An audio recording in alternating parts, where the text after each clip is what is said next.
Hey squad, welcome back. Now, if you are a Logic Pro user and you also read music, then this video is for you. Let's dive in. Okay, so for this video, I've come up with an 8-bar production in Logic Pro. And I'm going to touch on a number of things which, like I said in the intro, if you read music and you want to be able to create a production and then be able to transfer all of the individual parts to a score so that yourself or others will be able to read what you've come up with, then this is exactly what I'm going to show you here. I'm going to show you how you can convert Logic Pro session player tracks into a score format. And that includes the Logic Session Bass Player, Logic Session Keyboard Player, the Logic Session Drummer as well. All of these parts created in Logic can be converted into score format. And I'll also show you how you can convert individual audio recordings, including a drum part and a string part, into a format that can be read on the score. So for this production, I've used the Logic Chord Track feature. It's absolutely fantastic. Anyway, the arrangement is just 8 bars, like I said, and we've got D minor here, followed by A minor over here, and G minor just here. And like I said, I've used Logic's session players.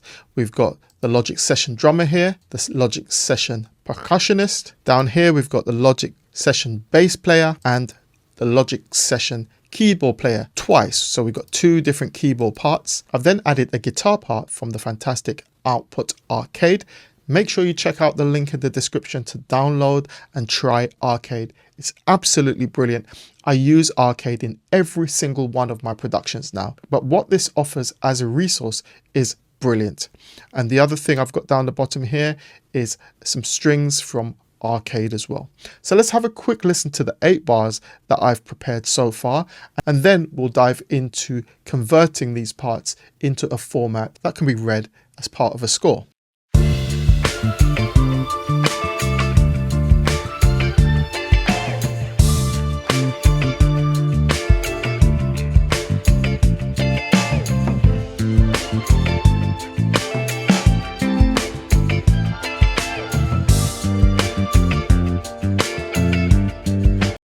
So let's start off by a simple one. Start with the piano part. Now this is the first piano part, solo that.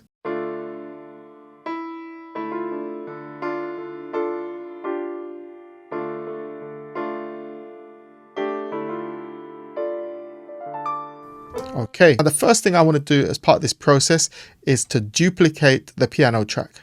I like to protect things. So I've duplicated the piano track, and now I'm going to duplicate the piano part. So I'm going to hold down the Option key, click, drag, drop. And now I'm going to mute the original piano. I'm just working with a copy. Should anything go wrong, I've got my original here. It's just the way I work. Anyway, the next thing we want to do is right click on the piano region and then convert to MIDI region. This is what you want to do, right? This is now a MIDI region. If we go in here, we'll see the notes.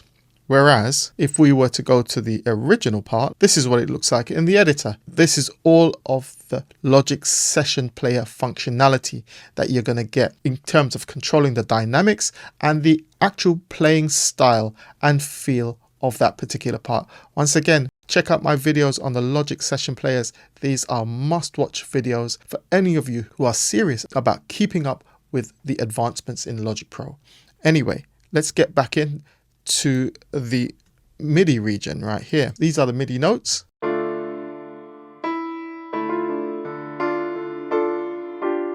Okay, now all I need to do at this stage is come up top here and click score. And instantly we can see these on the staff. And if I was to print this out and hand this to a piano player, they should be able to follow what's going on here.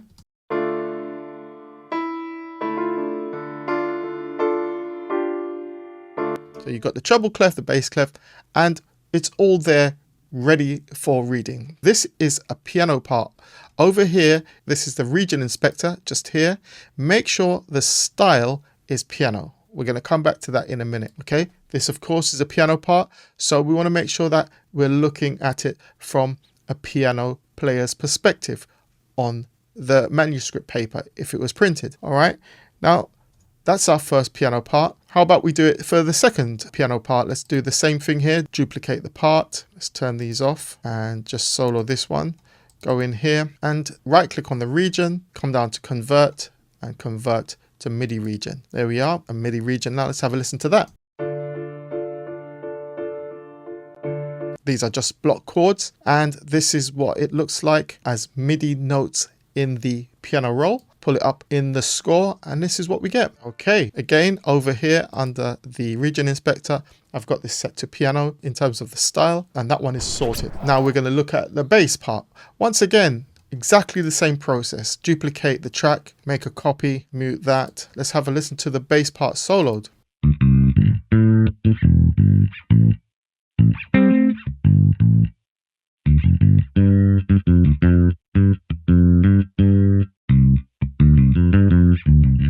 Lovely. It's even got a nice double stop over here. So let's go back, right click. I'm just going to choose convert to MIDI from just up here now. Convert that to MIDI, go back in, and these are my MIDI notes right here. Look at the score, and this is the score of our bass part. Come up here to the region inspector. I'm now going to change this to bass. Let's see what we get. Okay, so for a bass player, this might make a lot more sense because they're just going to be focused on the bass clef. Okay, let's bring the playhead down bottom here. Let's play from here. How cool is that? We got that double stop as well written in on the score. Let's go back again. Let's get rid of that. We'll put this all back together. And finally, in terms of the drum part, let's see what we get there. Once again, I'm just going to follow exactly the same principle. Duplicate that, mute there, and let's go in and have a listen to the drums. Let's solo these drums.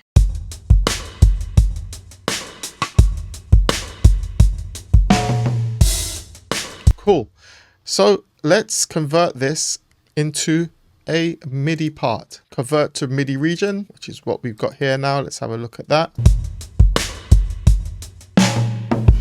And now let's hit that up with the score. Now we're looking at this from a drummer's perspective. Okay. If you notice up here in terms of style, automatically Logic has set this as a drummer score. Okay, and if we look down here, we can see there's a nice drum roll down here, a fill down here at the end of the 8-bar section. Nice drum fill there. So that in essence is how you convert the Logic session player parts into a format that can be read as part of a score. Next thing we're going to look at is how we can convert audio regions into a format that can be read also on a score sheet. Let's have a look at that. I've touched on this before in a video where I showed you how to convert your drum audio parts into MIDI. So let's revisit some of that. So have a quick listen to this drum loop right here.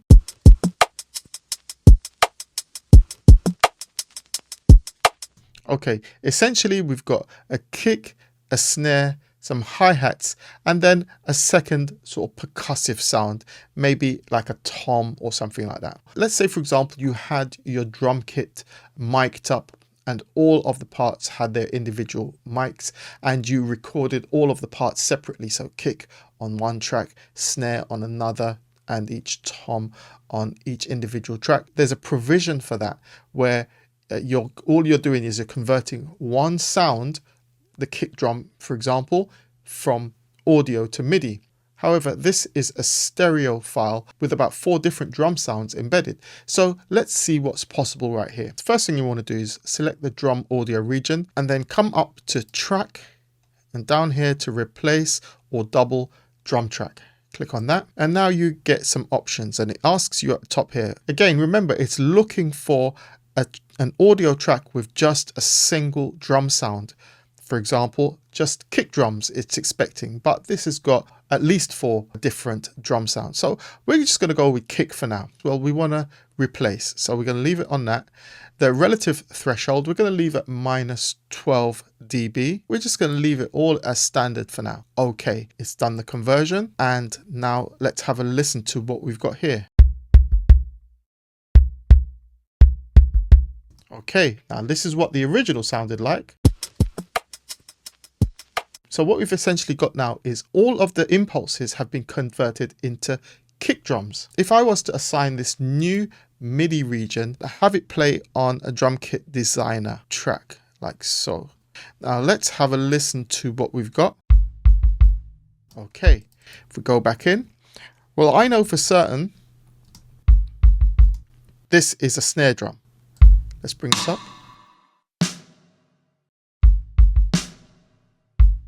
And this is going to be a snare drum as well.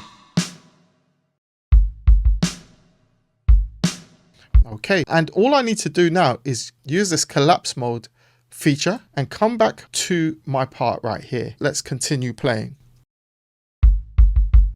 Another snare drum. And again here. And all I need to do is just work my way through. Let's have a listen.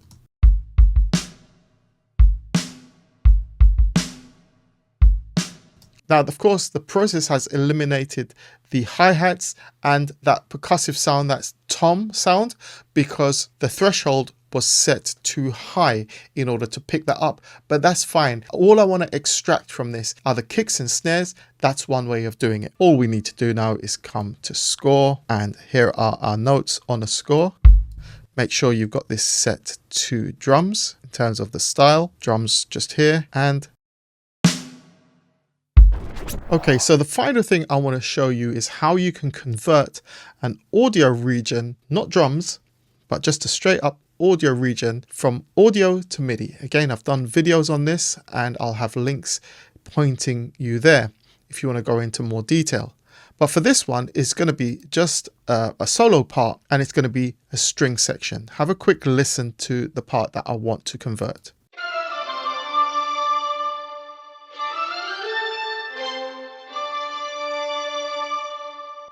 Okay, so like I said, these strings are drawn from Output Arcade. Make sure you check the links in the description to be able to download and try out Output Arcade completely free of charge. Anyway, to convert this to MIDI, there's a bit of a process. The first thing we do, of course, is select the audio region. We'll then come up and switch on Flex, and we'll set this to Flex Pitch. By default, this will be automatic like so, but we want to set this to Flex Pitch. We're going to now go into the part, into the region, and then come over here to edit, and then come down the bottom here to create MIDI track from Flex Pitch data. Click on that, and now you'll see we've got our original audio part here. We've also got this part here, which is a string part. Let's have a quick listen to what we've got now.